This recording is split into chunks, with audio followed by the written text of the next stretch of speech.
ఏంటి తిరుపతి, నీ మొగుడిని ముష్టోడి చేసినవయ్యండి. పోయి మూల కూర్చోమంటున్నావు. నీ కోడలు నాగవల్లిని చూడడానికి వచ్చిన వాళ్ళు తినిపోమ్మని చెప్పగానే వాళ్ళ బాబు జాగీర్ అన్నట్టు డైనింగ్ టేబుల్ కాడ కూర్చుని గమ్మగా తినాలని భోజనాల వంక గోతికాడ నక్కల ఎట్ట చూస్తున్నారో చూడు.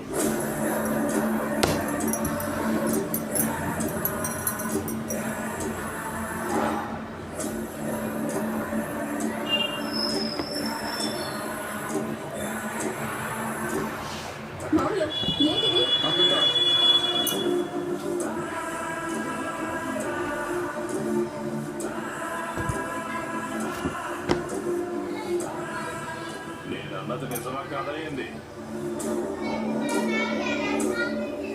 చిన్నప్పటి నుంచి నేల మీద కూర్చుని నోట్లో కూడు కుక్కునే మీరు ఇవాళ మా ఇంటికి రాగానే తినిపోమనగానే డైనింగ్ టేబుల్ మీద దర్జాగా కూర్చుంటారా?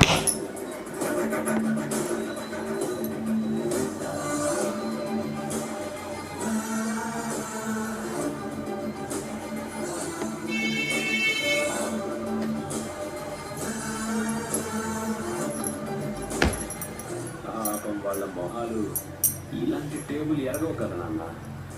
కొత్త మోజు అలాగే ఉంటుంది. మోజు పెండ్ల మీద ఉండాలా, ఇట్లాంటి వస్తువుల మీద కాదు. పెదనాన్న మర్యాద చేస్తానని చెప్పి అవమానిస్తున్నావా? నేను మర్యాదలు చేయలేదనుకున్నావా ఏంది శివపార్వతి?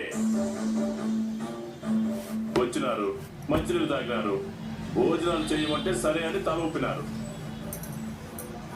మీకు ఏడ లోడ్ చేయలేదే.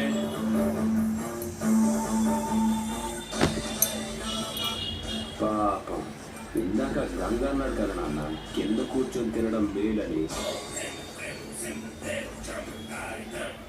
మా పెరట్లో ఉండే కుక్కకి ఇత్తడి పళ్ళెల్లో పెడితే కింద కూర్చునే తినేది. అలాగే గంగ కూడా తినేవాడు.